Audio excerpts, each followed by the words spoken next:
សូសំលេងភ្លៀងស្រតតនៅលើបងអូននឹងដកគ្រាដើមដូចយល់សមថាចិនដែលស្មោះរបបសង្សារប្រជាអាផមថ្ងៃយំមកខ្ញុំស្រទឹងនេត្រា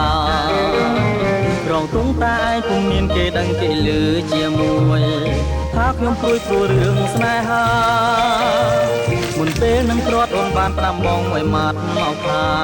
ត្រាត់គ្នាមិនដឹងថ្ងៃណាជួបឡើយអទាំងភ្លៀងតាគូខ្ញុំប្រទៅណា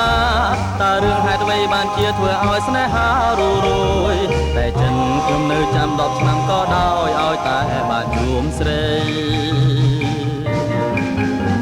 ធ្វើមិនដេចទៅឥឡូវបើគេគ្មានក្តីអាណិតគេក្រឡាចិត្តជាពីបេ